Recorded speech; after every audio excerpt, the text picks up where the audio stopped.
Graças a Deus, a paz do Senhor Jesus. Boa noite, família Rio. O pessoal está meio desanimado hoje, tá? Cansadinho, o pessoal está cansado. Vamos orar, vamos falar com o Senhor mais uma vez. Pai querido e Pai amado, nós te louvamos e te exaltamos, engrandecemos o teu santo e bendito nome. Tu és justo, tu és puro, tu és bom. Nessa noite, Pai, queremos te pedir a tua misericórdia sobre as nossas vidas. Em especial sobre a minha vida, Senhor, pois repousa sobre mim a responsabilidade de compartilhar da Tua palavra. Pai, é pela Tua misericórdia que eu oro. Perdoa as minhas falhas, os meus pecados, os meus erros. Me ajuda, Senhor, nesse momento. Coloca a Tua vontade em minha mente, em meu coração e as Tuas palavras em minha boca. Me ensina, Senhor, para que assim eu possa também ensinar e transmitir à Tua igreja a Tua palavra. E que cada mente aqui, cada coração, seja um terreno fértil, onde essa palavra, que é como uma semente, possa crescer e dar frutos para a glória do Teu nome. Assim nós oramos em nome de Jesus. Amém. Graças a Deus. Estamos continuando nessa série de mensagens. Hoje o texto que nós iremos compartilhar é um texto bem longo. E eu peço que você acompanhe, eu vou fazer a leitura aqui. É um texto bem extenso, mas é um assunto um tanto quanto polêmico entre nós.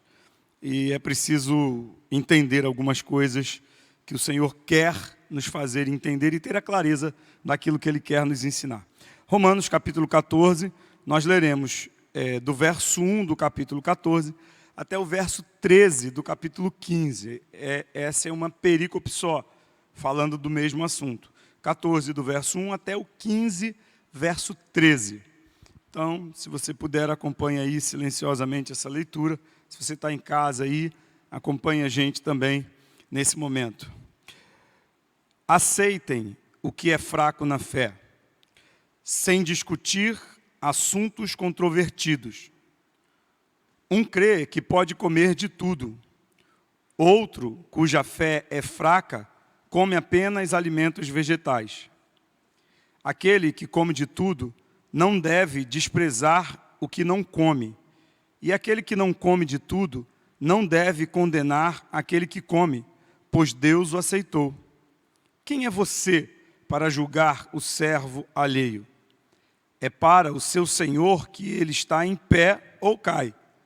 E ficará em pé, pois o Senhor é capaz de o sustentar. Há quem considere um dia mais sagrado que outro. Há quem considere iguais todos os dias. Cada um deve estar plenamente convicto em sua própria mente. Aquele que considera um dia como especial, para o Senhor assim o faz. Aquele que come, come para o Senhor, pois dá graças a Deus. E aquele que se abstém, para o Senhor se abstém e dá graças a Deus. Pois nenhum de nós vive apenas para si, e nenhum de nós morre apenas para si. Se vivemos, se morremos, para o Senhor vivemos. E se morremos, morremos para o Senhor. Assim, quer vivamos, quer morramos, pertencemos ao Senhor. Por esta razão, Cristo morreu e voltou a viver, para ser Senhor de vivos e de mortos. Portanto, você, por que julga o seu irmão? E por que despreza seu irmão?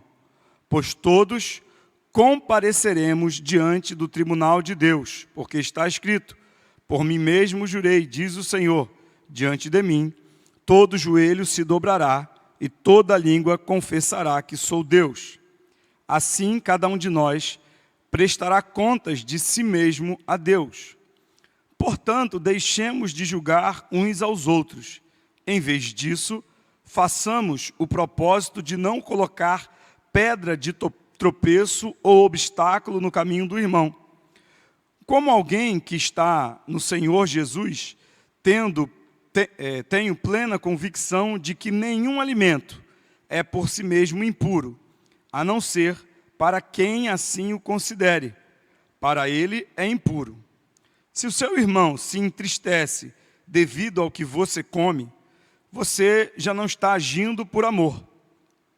Por causa da sua comida, não destrua o seu irmão por quem Cristo morreu. Aquilo que é bom para vocês não se torne objeto de maledicência, pois o reino de Deus não é comida nem bebida, mas justiça, paz e alegria no Espírito Santo. Aquele que assim serve a Cristo é agradável a Deus e aprovado pelos homens. Por isso, esforcemo-nos em promover tudo quanto conduz à paz e à edificação mútua. Não destrua a obra de Deus por causa da comida. Todo alimento é puro, mas é errado comer qualquer coisa que faça os outros tropeçarem. É melhor não comer carne, nem beber vinho, nem fazer qualquer outra coisa que leve seu irmão a cair. Assim, seja qual for o seu modo de crer a respeito destas coisas, que isso permaneça entre você e Deus. Feliz é o homem que não se condena naquilo que aprova, mas aquele que tem dúvida é condenado se comer, porque não come com fé, e tudo o que não provém da fé é pecado. Nós, que somos fortes, devemos suportar as fraquezas dos fracos e não agradar a nós mesmos. Cada um de nós deve agradar ao seu próximo para o bem dele, a fim de edificá-lo. Pois também Cristo não agradou a si próprio, mas como está escrito, os insultos daquele que te insultam caíram sobre mim. Pois tudo o que foi escrito no passado foi escrito para nos ensinar, de forma que por meio da perseverança e do bom ânimo procedente das Escrituras, mantenhamos a nossa esperança. O Deus que concede perseverança e ânimo, dê-lhes um espírito de unidade, segundo Cristo Jesus, para que com um só coração e uma só voz, vocês glorifiquem ao Deus e Pai de nosso Senhor Jesus Cristo. Portanto, aceitem-se uns aos outros da mesma forma que Cristo os aceitou, a fim de que vocês glorifiquem a Deus. Pois eu lhes digo que Cristo se tornou servo dos que não são da circuncisão, por amor à verdade de Deus, para confirmar as promessas feitas aos patriarcas, a fim de que os gentios glorifiquem a Deus por sua misericórdia, como está escrito. Por isso eu te louvarei entre os gentios, cantarei louvores ao teu nome. E também diz, cantem de alegria, ó gentios, com o povo dele. E mais, louvem o Senhor todos vocês gentios, cantem louvores a ele todos os povos. E Isaías também diz, brotará a raiz de Jessé, aquele que se levantará para reinar sobre os gentios. Estes colocarão nele a sua esperança. Que o Deus da esperança os encha de toda alegria e paz, por sua confiança nele, para que vocês transbordem de esperança pelo poder do Espírito Santo. Amém. Texto longo, né?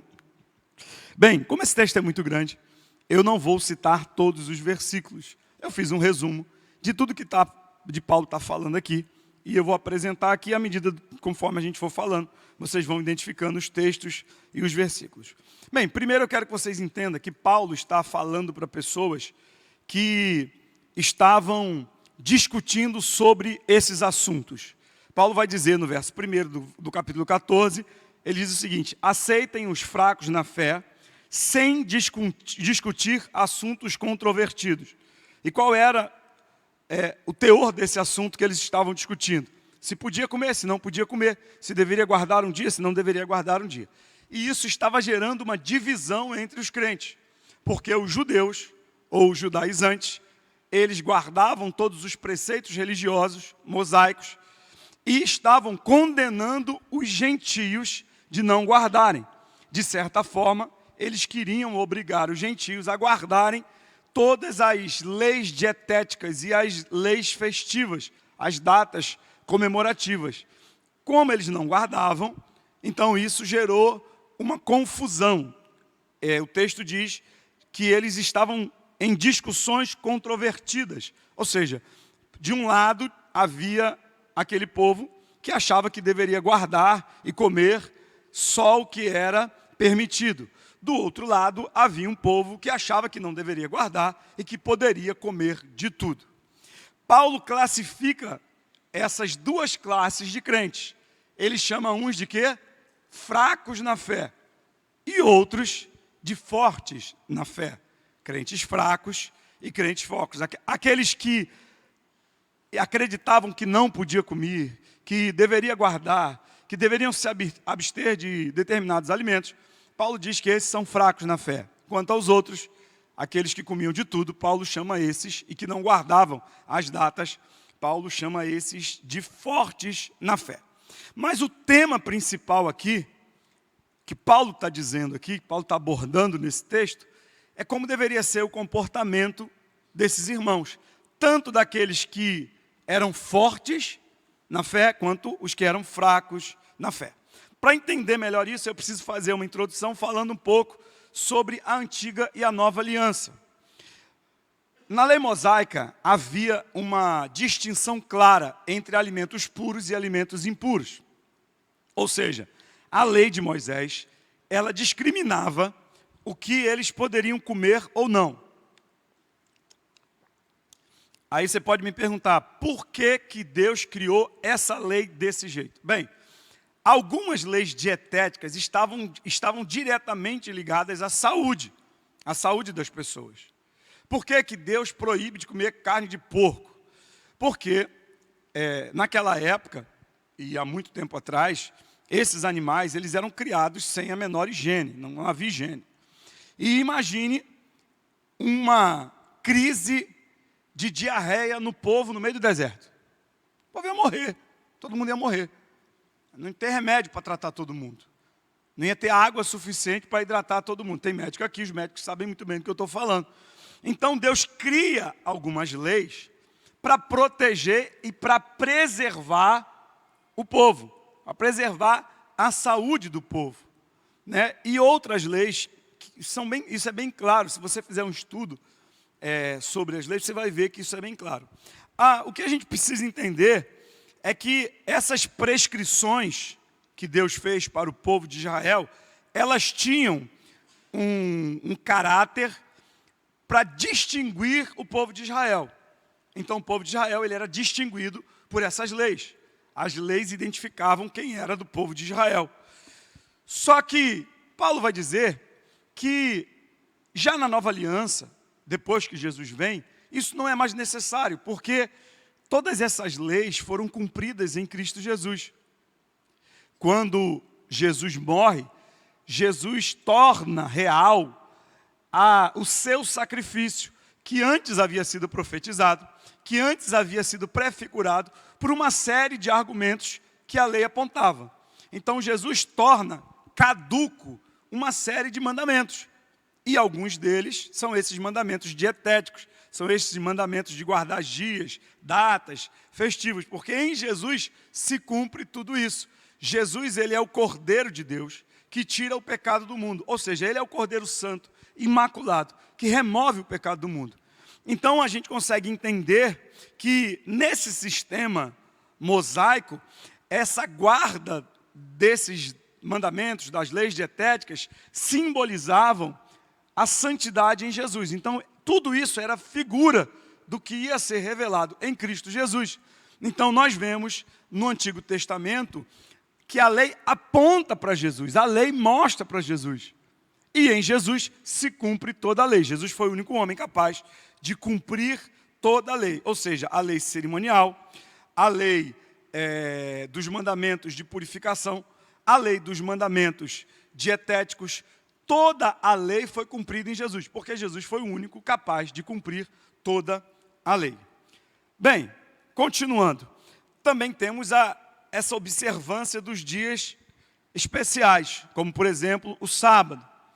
Em Romanos, Paulo trata dessa questão para considerar não somente o dia sagrado, mas para considerar que o homem se tornou sagrado em Cristo Jesus. E Paulo vem falando sobre isso, nos santificou. Jesus, ele santificou a nossa vida através do seu sacrifício. E Paulo estava convicto disso, Paulo não tinha dúvidas disso.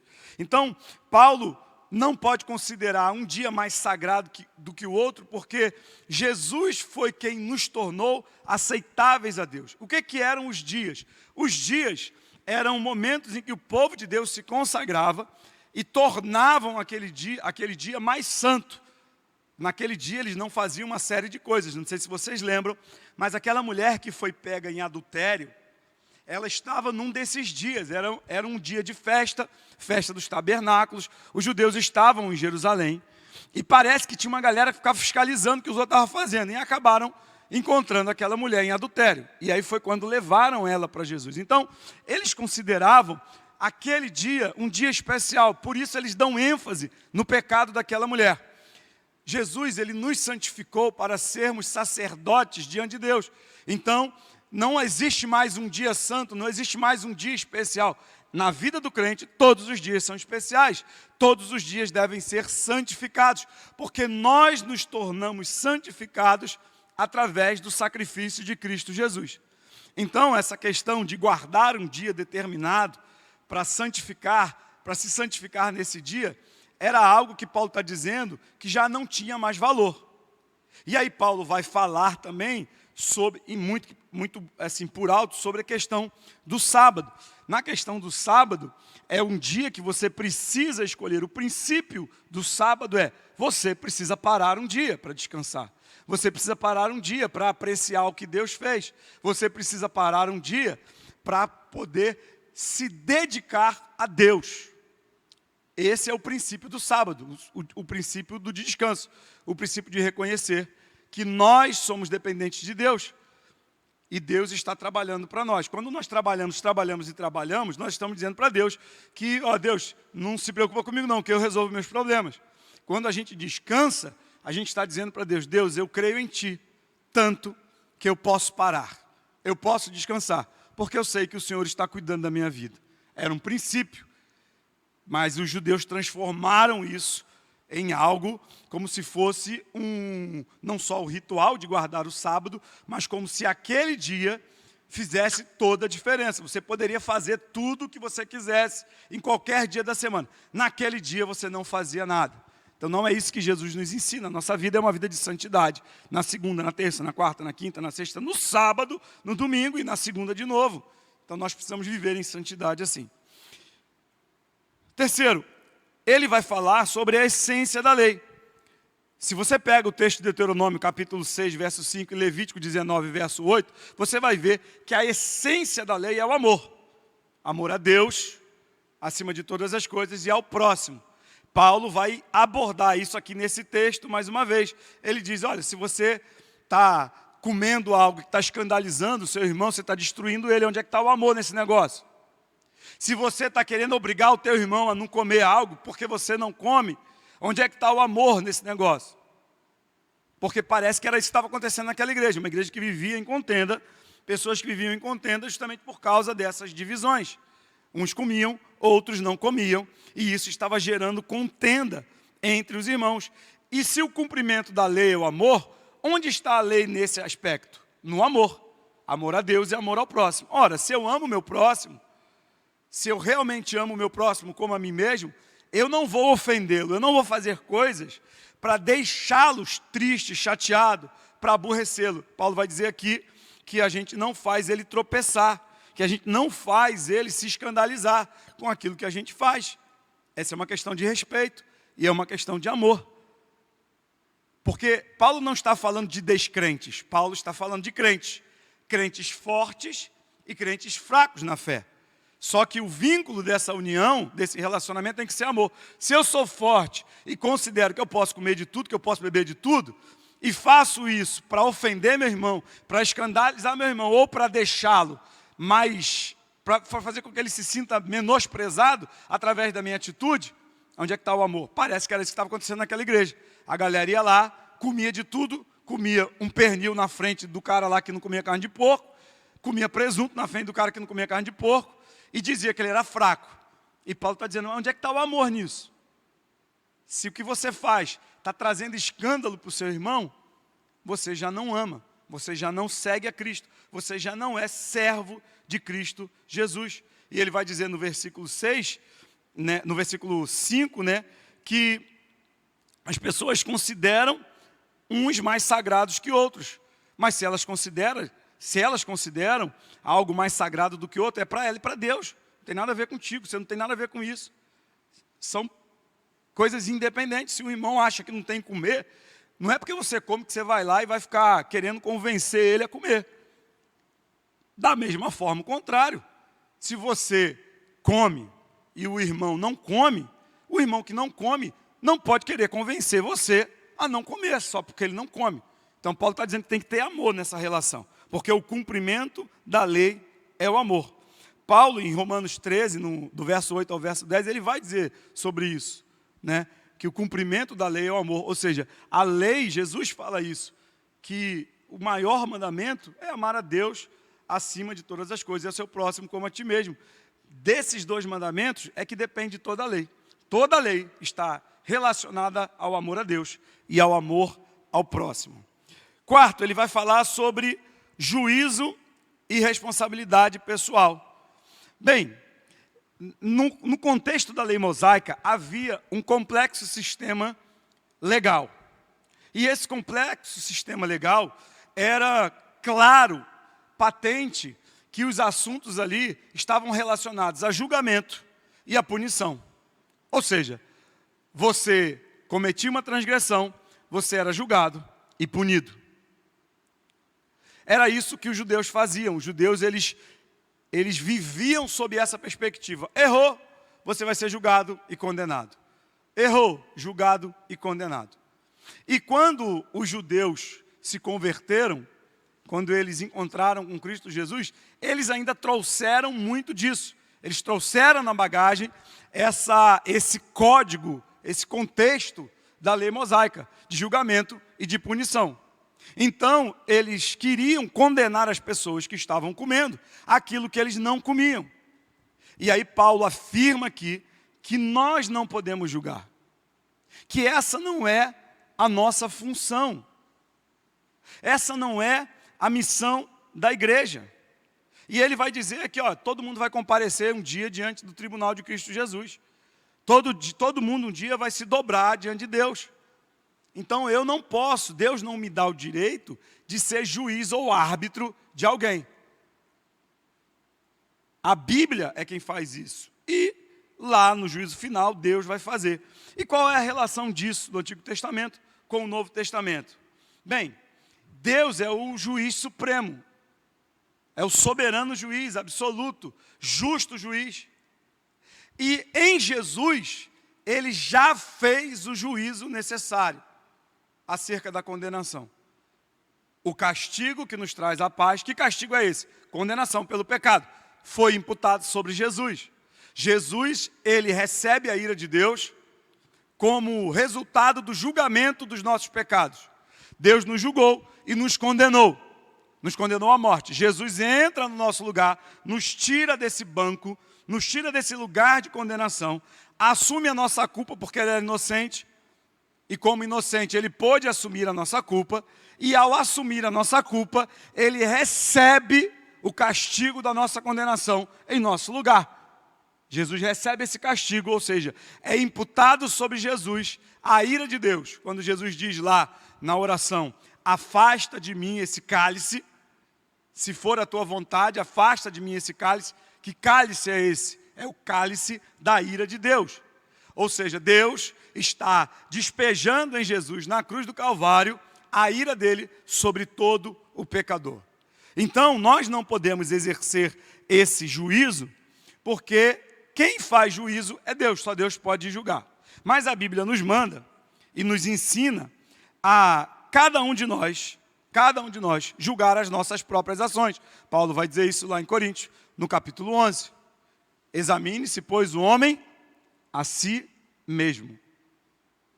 Eu acredito que nós seríamos muito mais efetivos nas nossas relações com os nossos irmãos se nós deixássemos de julgar os outros e passássemos a julgar a nós mesmos. Isso é terrível, isso é uma doença. É uma doença que afeta muita gente. E a gente esquece que cada um vai prestar conta a Deus. A gente não vai prestar conta pelos outros. Nós prestaremos contas por nós mesmos. Cada um de nós irá fazer isso diante de Deus. Então a gente esquece disso muitas vezes. E quinto, Paulo vai falar sobre a inclusão dos gentios. A lei de Moisés estabelecia um limite claro entre judeus e gentios. E a circuncisão era a característica física que diferenciava os judeus dos gentios. O que acontece é que, embora Deus tenha estabelecido Israel como essa nação que iria revelar ao mundo a sua vontade, antes disso acontecer, lá em Abraão, Deus promete a Abraão que através dele, todas as famílias da terra seriam abençoadas. E aí, Paulo vai abordar esse tema novamente aqui. Ou seja, ele vai incluir os gentios nessa nova aliança. Ele vai dizer lá no final que ele fez de dois povos, ou seja, os judeus e os gentios, um só povo. Tanto os judeus como os gentios agora são povo de Deus, por causa do sacrifício de Cristo Jesus. Bem, dito isto, eu quero avançar com vocês mais especificamente sobre essa questão dos fracos e dos fortes. Eu acho que a gente precisa ter uma compreensão clara do que Paulo está querendo ensinar, do que Deus quer falar conosco acerca disso, acerca dessa situação que muitos de nós nos encontramos. Veja que Paulo não coloca assim, existem os fracos, existem aqueles que são mais ou menos e existem os fortes. Paulo está classificando aqui os crentes, todos os crentes, em dois grupos, aqueles que são fortes e aqueles que são fracos. Bem, quem são os fortes para Paulo, segundo esse texto? Quem são essas pessoas que Paulo considera como fortes? Bem, eu vou responder essas perguntas. Primeiro, são aqueles que entendem a sua liberdade em Cristo Jesus. Ou seja, você sabe o que Cristo fez por você na cruz do Calvário. Você tem clara noção de quem você é em Cristo Jesus. E você vive sob essa perspectiva. Paulo vai dizer o que nos separará do amor de Cristo Jesus. Aí ele vai dizer, nada nos separará, nem a morte, nem a altura, nem profundidade, nem largura, nem anjos, nem principados, nem poderes. Nada poderá nos afastar de Deus. Por quê? Porque Jesus nos amou. Então, quando você entende o que Cristo fez na cruz do Calvário, você entende a sua liberdade. E tem muito crente que ainda não foi liberto, que ainda vive preso a ritos. Não, eu não posso fazer isso aqui, porque se eu fizer isso aqui, eu não serei salvo. Ou seja, a sua salvação está baseada em méritos próprios. Porque se você faz alguma coisa para ser salvo, ou seja, você já não está mais liberto em Cristo Jesus. Você está preso. E é disso que Paulo está falando. Ou seja, o que o Evangelho nos traz, a mensagem do Evangelho, é uma boa nova, é uma boa notícia, porque ela nos diz que Jesus é quem fez todo o esforço. E se Ele fez todo o esforço, nós somos livres, nós fomos libertos. Em Cristo não há restrição sobre o que comer ou sobre o que não comer. Em Cristo você pode comer de tudo. Paulo vai dizer isso. Eu acredito, no verso 14, eu acredito que não há nenhum alimento impuro, você pode comer de tudo. Agora, se você tiver estômago para aguentar, come tudo, come sapo, come cobra, come rã, come qualquer coisa. Aí é problema teu com Deus. Agora, se você, por opção própria, escolhe não comer, se abster de determinados alimentos, porque você tem medo de perder a salvação, você não entendeu o Evangelho. Não, eu não posso comer isso aqui não, porque se eu comer isso aqui, eu posso perder a minha salvação. Você não entendeu a mensagem do Evangelho. Você está tentando se salvar pelos seus méritos próprios. Agora, se você decide não comer, porque você não quer, porque você não gosta, ou porque você fez um voto com Deus, aí é outra história. Aí é entre você e Deus. Por exemplo, vou dar um exemplo aqui, a gente está falando sobre comida e bebida. Eu não bebo nenhuma bebida alcoólica, nem vinho. Não gosto. E eu fiz um acordo com Deus. Às vezes algumas pessoas me ligam de madrugada. Às vezes algumas pessoas me ligam final de semana, feriado. Às vezes algumas pessoas me ligam na minha folga. Graças a Deus hoje eu tenho folga, segunda-feira, consigo folgar, graças a Deus. Mas às vezes algumas pessoas me ligam. E vou falar uma coisa para você. 99% das ligações para os pastores da igreja, não são ligações para dizer assim: ei pastor, olha, estou dando um churrasco aqui em casa, vem para cá agora. Pastor, é o seguinte, ó, ganhei uma bênção aqui e eu vou compartilhar com o senhor. Vem para cá, vamos dividir essa bênção. Não é não, né? 90% das ligações é dizer: pastor, estou com um BO aqui. Olha, preciso, urgente. Se eu beber e tiver sob influência de álcool, por menor que seja, talvez eu não possa ser efetivo na minha missão. Por isso, eu não bebo. É uma escolha minha. Pessoal, mas tem os irmãos que tomam um copo de vinho, tomam uma garrafa de vinho, não tem problema. Desde que o vinho não seja seu senhor, não há o menor problema se você beber. Eu não condeno quem faz isso, a Bíblia não condena quem faz isso. A Bíblia condena a embriaguez. É uma relação de senhorio. Quem é que está comandando ali? É você ou é a bebida? Se a bebida comanda, você está ferrado. Agora, se é você que comanda, não tem problema. Agora, se você já teve uma experiência de alcoolismo, meu irmão, minha irmã, por favor, não beba. Porque você está dando lugar à carne. E isso é perigoso. Mas eu, por não beber, não posso considerar o meu irmão que bebe como sendo inferior ou querer convencê-lo a não beber. É uma decisão minha, pessoal. Não tem a ver com ele. A vida dele é dele com Deus. A minha é essa com Deus. Agora, dizer que beber é pecado, beber um vinho com a família, não é pecado. A Bíblia diz que não é pecado. Pecado é você se embriagar. E quem são os fracos, segundo o texto? Verso 2 e o verso 5. São aqueles que têm escrúpulos em relação a certas práticas. Por exemplo, eles podem acreditar que precisam se abster de determinados alimentos ou de determinados dias, guardar determinados dias, porque isso faz parte da sua devoção a Deus.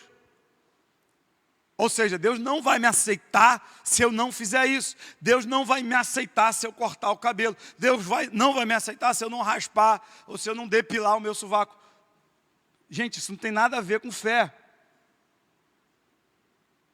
Não estou dizendo que a irmã que não gosta, e tem a galera que não gosta, os irmãos que não gostam, e cada um faz o seu corpo como achar melhor, por favor. Só não queiram convencer outras pessoas que esse é o certo. Mas quando você faz isso, um modelo de devoção a Deus, achando que Deus vai se agradar mais de você, porque você está fazendo isso, você é fraco na fé. Você não entendeu o Evangelho. Você não entendeu a mensagem do Evangelho. Eu vou contar uma história para vocês aqui, bem rápida, sobre isso. Uma vez, eu era garoto ainda, eu devia ter uns 14 anos. Eu fui visitar uma irmã numa comunidade lá em Belo Horizonte, numa favela lá em Belo Horizonte. E essa irmã era muito pobre, muito pobre. E eu fui de manhã cedo, ela marcou comigo 8 horas na casa dela, eu fui na casa dela visitar. Quando eu cheguei na casa dela, algumas pessoas já conhecem essa história, eu já vi que estão rindo porque já ouviram essa história, eu contando essa história.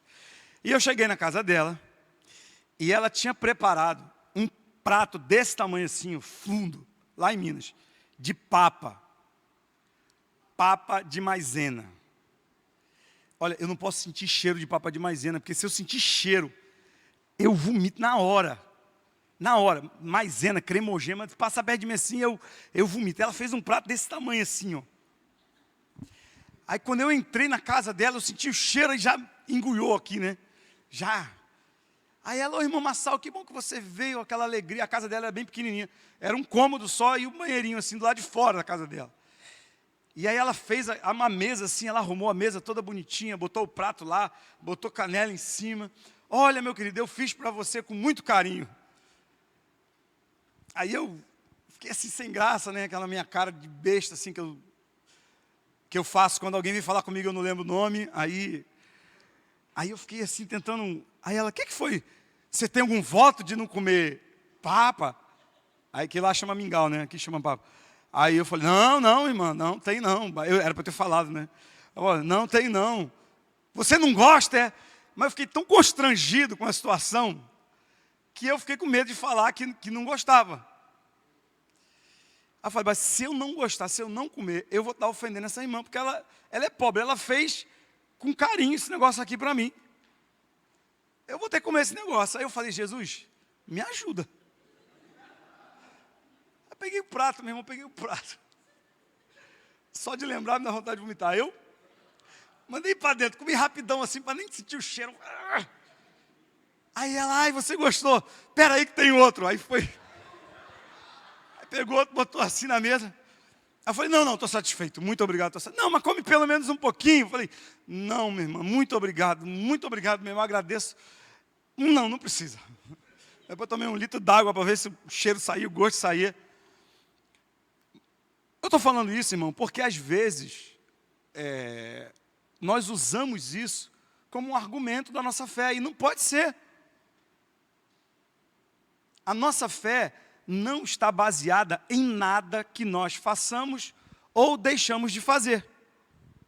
A nossa fé está baseada no que Cristo fez. A nossa salvação está baseada no que Cristo fez. O resto é consequência do que Ele fez. E às vezes a gente impõe algumas coisas para os outros que, por exemplo, eu conheço algumas pessoas que não gostam que a pessoa use a camisa desabotoada aqui em cima. Aí bota a camisa abotoada aqui em cima.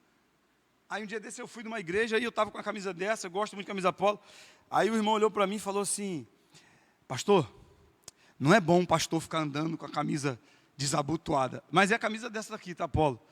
Aí eu falei, é mesmo, irmão? Aí eu falei, não é bom também ficar com calor não, né? O calor também é ruim. Às vezes a gente quer obrigar os outros a viverem uma forma de relacionamento com Deus, que Deus não está nem aí para esse negócio. Deus não está preocupado com isso, não. Mas a gente quer impor a esses são os fracos, que não entendem a liberdade em Cristo Jesus. É claro que existe decência, é claro que o Espírito Santo ele me constrange a determinadas roupas que eu não uso, a determinadas ocasiões, a determinados lugares. É o Espírito Santo. Mas isso é entre eu e Deus, eu não posso ficar obrigando ninguém. Então Paulo está fazendo uma distinção clara dessas pessoas. Essa fraqueza aqui, Paulo está dizendo que não é um defeito moral, mas é uma sensibilidade na consciência. Ou seja, isso afeta a consciência da pessoa. Isso afeta a forma com que essa pessoa se relaciona com Deus. E aí ela se sente impura, porque ela tomou um gole de vinho. Um dia eu fui numa igreja, alguns irmãos aqui não sei se sabem, algumas igrejas servem vinho na Santa Ceia. Se você não sabe, não se escandalize. Algumas igrejas servem vinho no cálice da Santa Ceia. Aí uma vez eu fui com um irmão numa igreja e lá serviram o vinho na Santa Ceia. Rapaz, quando o irmão botou na boca assim, ele cuspiu assim, meu Deus, que heresia esse negócio aqui na igreja. Então assim, gente, não é isso que vai salvar você. O que está salvando você é o sacrifício de Cristo Jesus. E o que Paulo está dizendo é exatamente isso. São pessoas que são muito sensíveis na consciência. Ainda associam essas práticas com a obediência à vontade de Deus. E aí elas sentem-se pecadoras, simplesmente porque experimentaram uma bebida que tinha vinho, ou porque comeram algo que não podia comer, ou porque não fizeram o que deveria ser feito naquele dia específico. E aí o que elas fazem? Elas acham que quem não faz isso está pecando. Você não pode fazer isso. Segundo, o chamado à aceitação ao amor. Paulo ensina que os fortes na fé, eles não devem desprezar os fracos. Veja como isso é importante, irmãos. Nós, e Paulo se enquadra nesse, nós que somos fortes, ele diz assim, nós não devemos desprezar aqueles que são fracos. E aqueles que são fracos não devem julgar os que são fortes. Ele chama a igreja a uma aceitação mútua. Ele fala assim, vocês têm que aprender a viver. Tem que aprender a suportar uns aos outros. Até que os fracos fiquem fortes. Porque aqui não é uma questão do que fazer, é uma questão de consciência. Se a consciência do outro é fraca, a gente tem que suportar esse irmão. A gente tem que caminhar com ele a segunda milha. A gente tem que ajudar. Agora, a gente não pode escandalizar, a gente tem que caminhar com paciência. Porque um dia ele vai ter a consciência e um dia ele vai ficar forte também. Ou seja, o exemplo que Paulo usa aqui é o exemplo de Cristo Jesus. Jesus aceitou a gente quando a gente era fraco. Aliás, nós ainda somos fracos. Mas mesmo assim, ele aceitou a gente. Ele não falou assim, se ajeita aí, melhora, cresce um pouco na fé. Quando você estiver bom, eu volto aqui e... Não, a Bíblia diz que ele nos amou primeiro. Antes de nós o amarmos, ele nos amou. Ele nos aceitou, ele nos chamou quando a gente não era nem nascido. Então, o nosso exemplo é Jesus. A gente tem que tratar os outros dessa forma. E para os fortes, a exortação aqui é clara. A sua liberdade não deve ser motivo de escândalo ou pedra de tropeço para os mais fracos. Nós somos chamados a agir em amor, em ambas situações, se você é fraco ou se você é forte. Porque o amor é que é o vínculo dessa nova união. E o que Paulo diz é o seguinte, em alguns casos, você vai ter que abrir mão da sua liberdade para não causar dano à consciência de alguém. Por exemplo, eu abri mão da minha liberdade de não comer o prato de papa, porque eu não queria escandalizar aquela irmã. Eu não queria entristecê-la. Eu não queria magoá-la. Uma vez eu fui conhecer uma tribo, e aí me deram uma bebida lá para beber. Eu não sei se eu esqueci o nome dessa bebida aqui. Como é que essa bebida é feita? As mulheres ficam mastigando a mandioca. Depois que elas mastigam bastante, elas cospem num negócio de barra assim. Aí todas as mulheres fazem aquilo. Aí depois elas tampam e aquilo fica fermentando lá uns dias. E aí eu fui lá em dezembro do ano passado e aí eu tive que tomar aquele negócio. Ô troço ruim. E fora o nojo, né, que você... Mas quem me deu foi o cara que me chamou lá na tribo lá. Eu estava lá conversando com eles, falando de Jesus e tal. A missionária estava lá, não, vai, toma aí, pastor, toma aí, tem que tomar. Senão eles vão ficar escandalizados. Aí eu tomei lá o negócio. Às vezes a gente tem que abrir mão da nossa liberdade. Se você faz alguma coisa que escandaliza alguém, ou se você não faz, por que fazer para escandalizar? Para ofender, para magoar? Não faça. Você tem liberdade, inclusive, para não fazer. Ou liberdade para fazer. O bonito do Evangelho é que Deus, Ele trata todo mundo da mesma forma. Nós estamos todos diante de Deus na mesma situação. Tanto os fortes quanto os fracos. Qual é a regra? Aceitar e viver em amor. Para os fracos, a gente ensina, segundo a palavra de Deus, que não podem julgar. Por cada um vai prestar conta a Deus de si mesmo. Nós temos que viver uma vida de sinceridade e fé diante de Deus. Terceiro, a unidade é prioritária. Paulo está dizendo aqui que o principal objetivo, tanto dos que são fortes, quanto dos que são fracos, é viverem em unidade, para a edificação mútua. Paulo está dizendo que quando eu tolero os mais fracos, eu estou promovendo a edificação mútua. Ou seja, você vai ver aí no verso 1 e no verso 2 do capítulo 15. Ou seja, nós estamos exercendo essa edificação da igreja. Porque a igreja, gente, o corpo de Cristo, é um corpo perfeito. E deve viver em perfeita harmonia. A igreja é um modelo, o apóstolo Paulo vai dizer isso a Timóteo, que a igreja de Cristo Jesus, ela é coluna e firmeza da verdade. A igreja, ela tem que ser um modelo para a sociedade, um modelo para o mundo, onde os fortes toleram os fracos e os fracos amam os fortes. E vice-versa. É esse o local onde nós sabemos conviver com as diferenças. Ou seja, nós somos diferentes, mas vivemos em unidade. Temos o mesmo propósito, agradar a Deus, amar a Deus acima de todas as coisas e ao nosso próximo como a nós mesmos. Esse é o modelo, esse é o padrão. E Paulo vai dizer aqui que quando a gente faz isso, a gente está imitando o princípio de Cristo Jesus. Qual foi o princípio de Cristo Jesus? Princípio que Jesus sempre fala. Ele não veio fazer a vontade dele, veio fazer a vontade de Deus. Ele não veio para ser servido, mas para servir. Ele não veio para se salvar, mas para salvar. Ele não veio para matar, mas para dar a vida e morrer em favor de muitos. Esse é o modelo de Cristo Jesus. Ou seja, a igreja, ela tem que viver assim. Jesus vai ensinar para a gente que nós devemos considerar os outros o quê? Superiores a nós mesmos. Ou seja, se eu sou fraco na fé,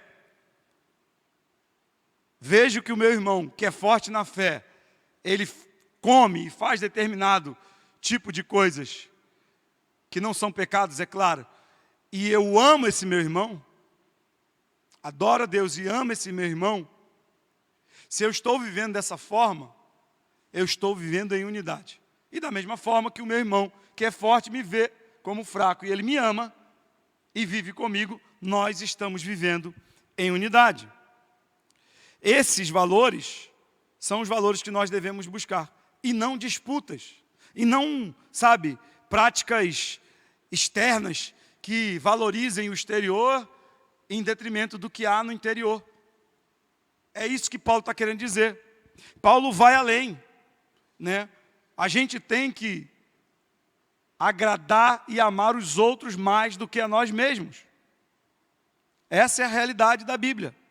E isso reflete a maturidade espiritual, quando a gente sacrifica a nossa própria liberdade em benefício do outro. Quarto, estou caminhando para a conclusão. Paulo também aborda o princípio da consciência. Consciência e fé. Consciência e fé têm que caminhar junto.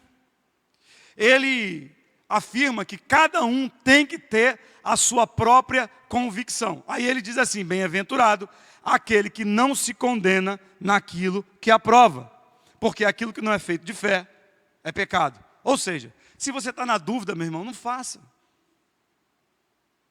Se você não crê, não faça. Se você não tem certeza, não faça. Às vezes eu fico assustado com a quantidade de crentes que está há muito tempo na igreja, que já tem um certo tempo de evangelho e ainda não tem condições de discernir a sua própria conduta, o seu próprio comportamento. Vive refém de outras pessoas. Um dia desse, uma pessoa veio conversar comigo e ela fez a segunda pergunta. Eu estou com uma dúvida aqui, pastor, me diz o seguinte: fulano de tal faz assim, e o ciclano faz assado. Quem está certo e quem está errado? Vocês devem estar pensando, o que era que fulano fazia? Eu vou explicar para vocês entenderem. O fulano ouvia músicas seculares. E dizia que era bom, de vez em quando, escutar uma música secular. O ciclano não ouvia e dizia que quem escutava era do diabo, era do capeta. E condenava. É claro que existem músicas e músicas, né? Convenhamos que existem coisas que nem músicas são, eu não sei por que tocam, mas que não são música, mas que existem. Uma clara distinção entre quem é fraco e quem é forte. Entre quem entende a sua consciência. Ora, se você ouve música Só música cristã, e tem música cristã que só Jesus, viu? Não fala nada de Deus, só a graça. Se você só usa música evangélica e acha que é certo fazer isso, amém, meu irmão, vá em paz. Continua ouvindo só música evangélica. Agora, não vai reclamar com um irmão, como eu, que gosta de ouvir uma música clássica, uma música bacana. Eu gosto. É pecado? Não, não é pecado não, irmão. Pecado é você ficar julgando quem ouve.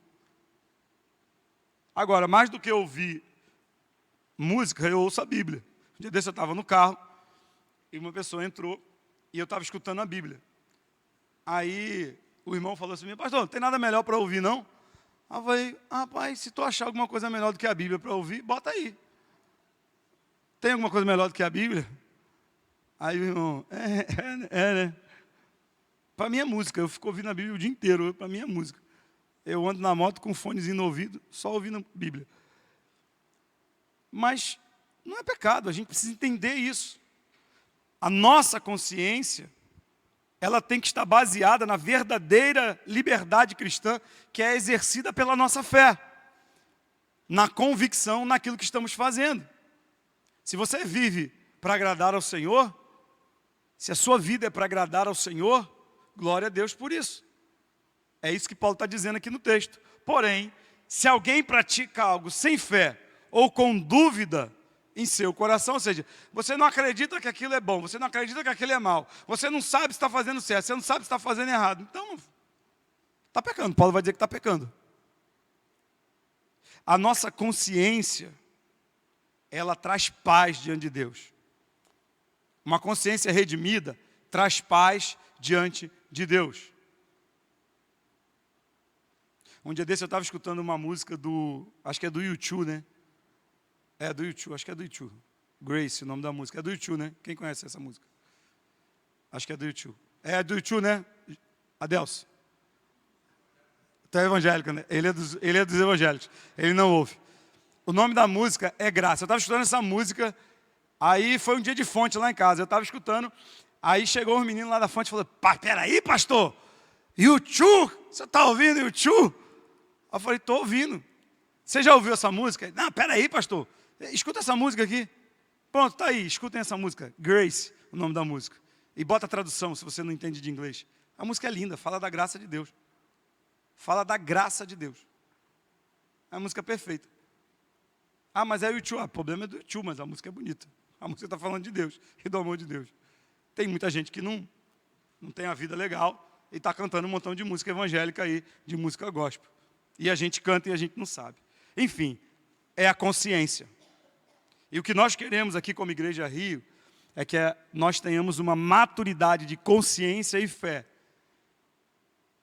Que saibamos viver em liberdade. E que não usemos a liberdade para dar ocasião à carne. Bem, para concluir aqui, nós temos uma responsabilidade mútua, tanto fortes quanto fracos. Essa responsabilidade Paulo deixa claro. Se vivemos, para o Senhor vivemos. Se morremos, para o Senhor morremos. Quer vivamos, quer morramos, glória seja dada ao Senhor. Você quer saber se uma coisa que você faz ou que você deixa de fazer é certo ou não? E eu não estou falando de pecado. Veja se isso glorifica a Deus. Veja se isso exalta o nome de Deus. O nome de Deus pode ser exaltado por aquilo que você faz. O nome de Deus pode ser glorificado através das suas atitudes. O nome de Deus pode ser glorificado através das músicas que você ouve. O nome de Deus pode ser glorificado através da forma como você trata o seu irmão, que é mais fraco ou que é mais forte na fé.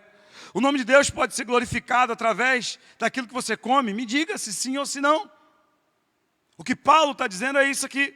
Qual é a conclusão? A conclusão é simples e objetiva. Quer vivamos, quer morramos, seja para o Senhor. Quer comamos, quer bebamos, seja para o Senhor. Ou seja, a nossa vida tem que ser para a glória de Deus. A glória de Deus é o objetivo da nossa vida. O que Paulo vai dizer lá no final, no verso 13, é o seguinte: que o Deus da esperança os encha de toda alegria e paz por sua confiança nele. Ou seja, eu sou tão maduro que eu confio plenamente no sacrifício de Cristo Jesus na cruz do Calvário. E essa confiança é suficientemente capaz para me trazer a segurança de que eu estou salvo em Cristo Jesus e que não são as minhas ações, as minhas atitudes ou o que eu faço que vai me condenar ou não, porque eu já fui remido pelo sangue de Cristo Jesus e uma vez que eu fui salvo, eu vivo agora para a glória de Deus. A pergunta é essa. O que adianta você se abster de comidas, se abster de bebidas, guardar dias, santificar dias, se o seu coração não depositou a sua fé e a sua confiança nele? Não adiantou nada. Se você depositou a sua confiança, a sua fé naquilo que você está fazendo, não adiantou nada. E aí ele vai completar dizendo o seguinte: para que vocês transbordem de esperança pelo poder do Espírito Santo. Que esperança é essa que Paulo está falando? Esperança da salvação. Ou seja, eu sou tão convicto da minha fé, eu sou tão convicto do sacrifício de Cristo Jesus, que eu tenho esperança de sobra nele. Eu tenho esperança tranquila. O sangue pode dar na canela, mas eu sei que eu estou salvo em Cristo Jesus.